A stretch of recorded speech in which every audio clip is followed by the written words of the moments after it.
Good morning, YouTube. We're back with another video.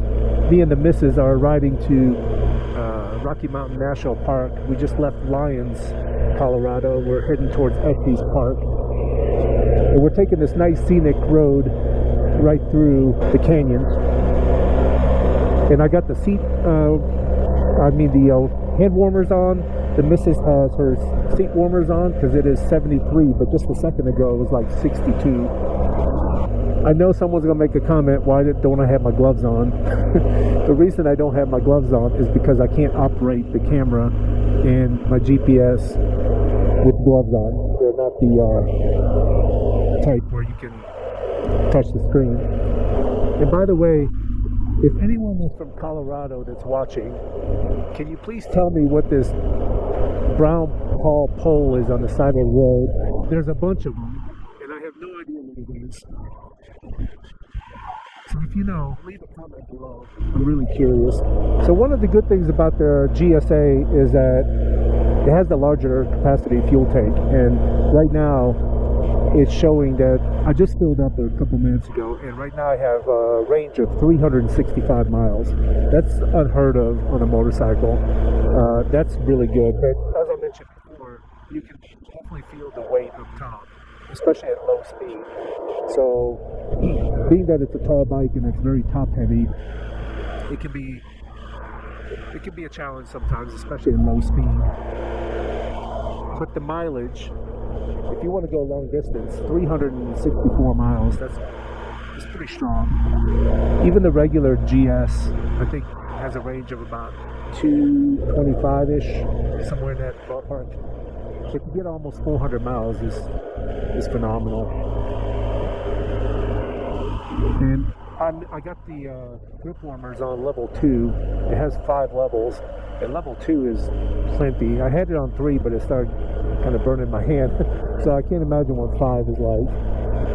I haven't tried the seat warmer yet because I don't feel like I need it, but the missus has hers on, and she says it's fantastic.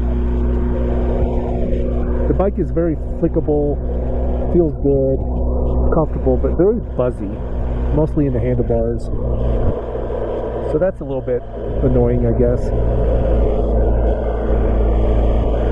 I asked Mrs. RSV4 yesterday about buzziness in her foot peg. I can feel it in mine. Now the rubber pads are removed from this bike for the driver foot peg, but I can feel a little bit of buzziness in there. She said she can't. She's got the rubber inserts in hers.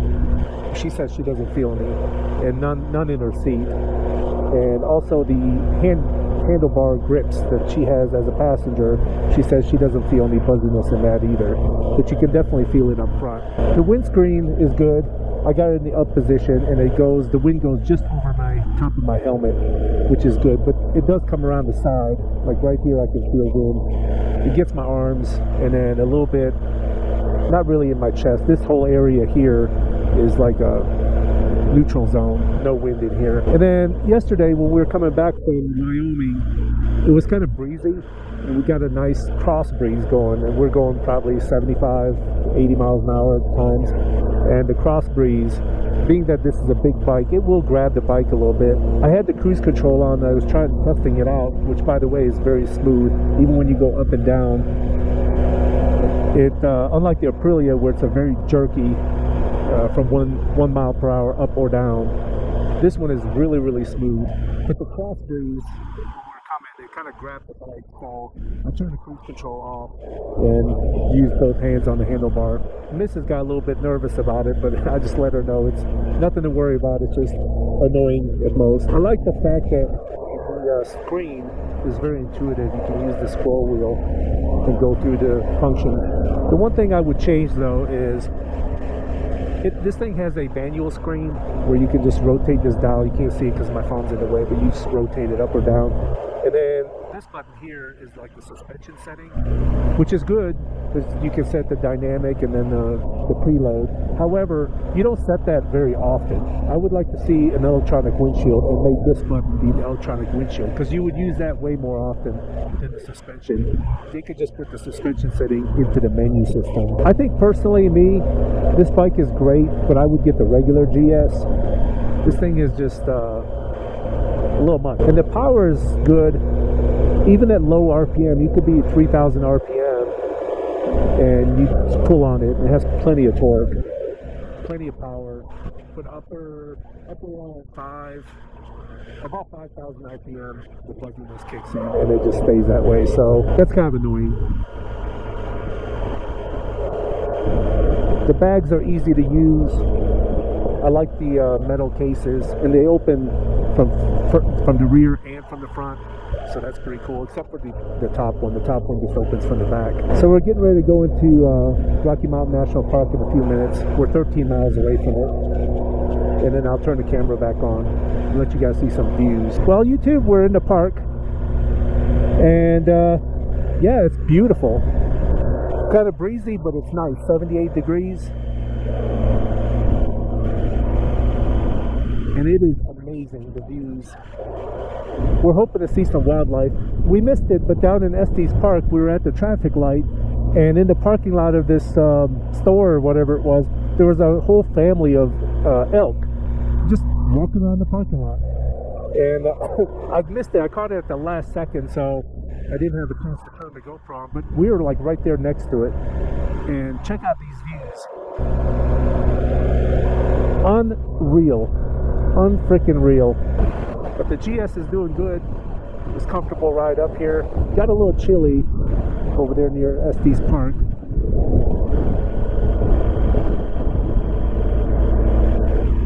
But great machine to go touring on. Well, YouTube, we parked for a minute to take a picture.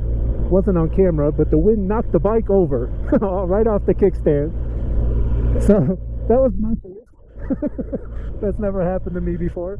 But look at this view. We're at the top of the mountain, and it's very, very windy. And Mrs. RSV4 wishes she had married an old man in a rocker that doesn't do anything but sit on the porch, because this is sketchy as hell, and it's really windy,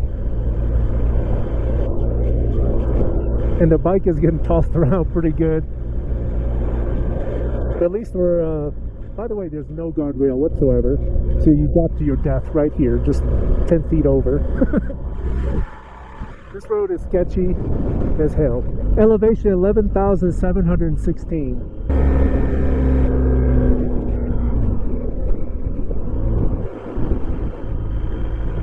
Wow, this is crazy.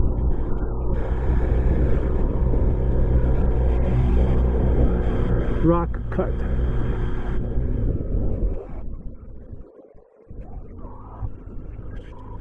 $57 degrees up here, gentlemen. 57. Look at that lake right there in the middle of the mountain. I don't think the GoPro picks it up. I hope it does, but there's a lake right there in the middle of the mountain. Maybe you can see it, maybe not.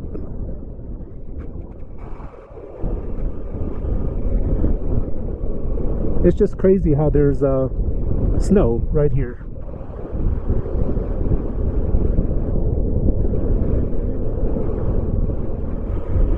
The views.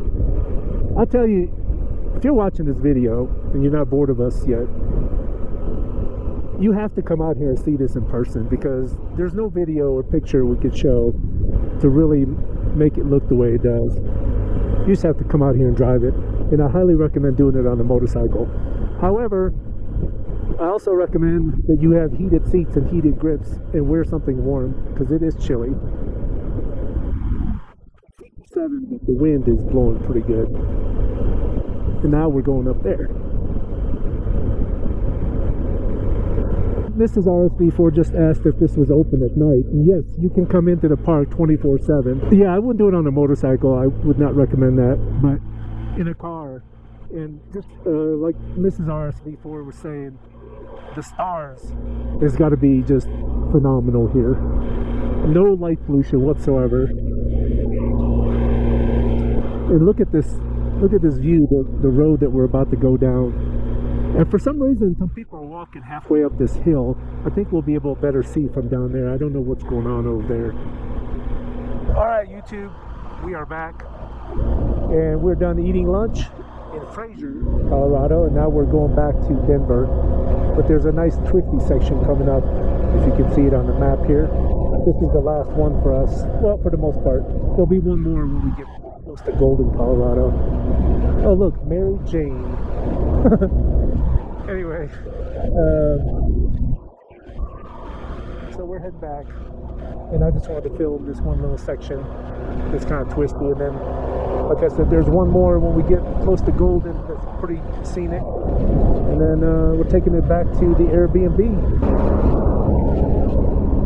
Guy in his Subaru. A lot of people in here have Subarus in Colorado.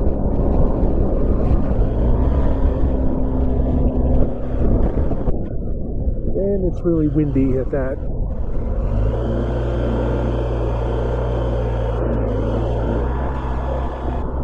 This is pretty cool.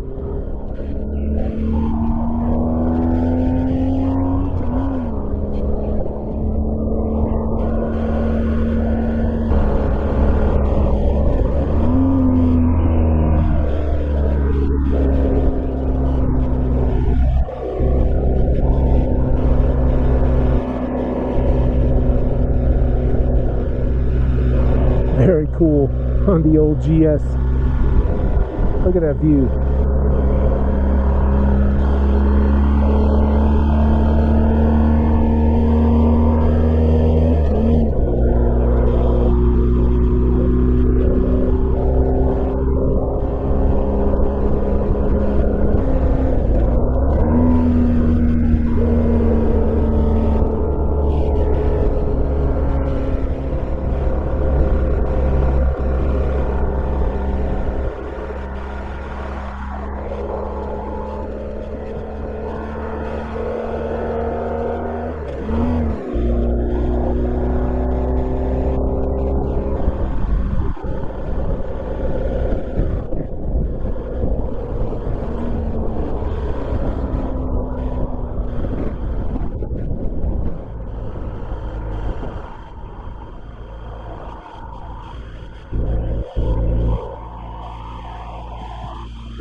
Well, that ends the twisty section of this road, and now there's only one left when we get close to Golden.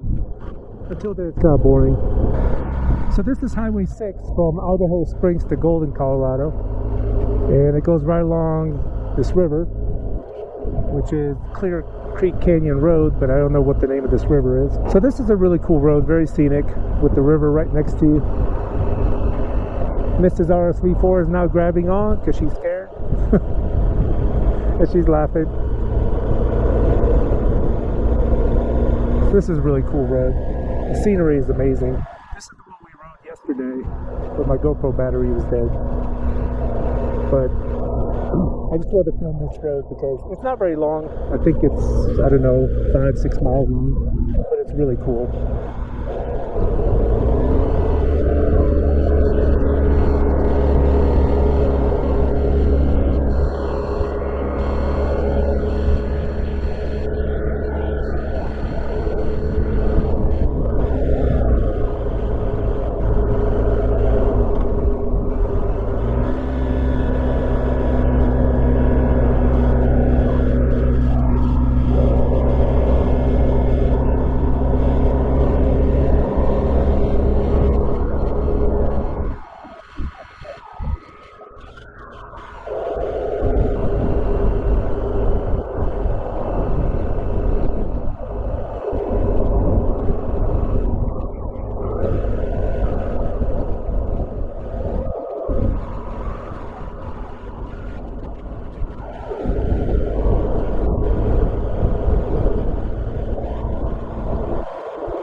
that's pretty much it, YouTube.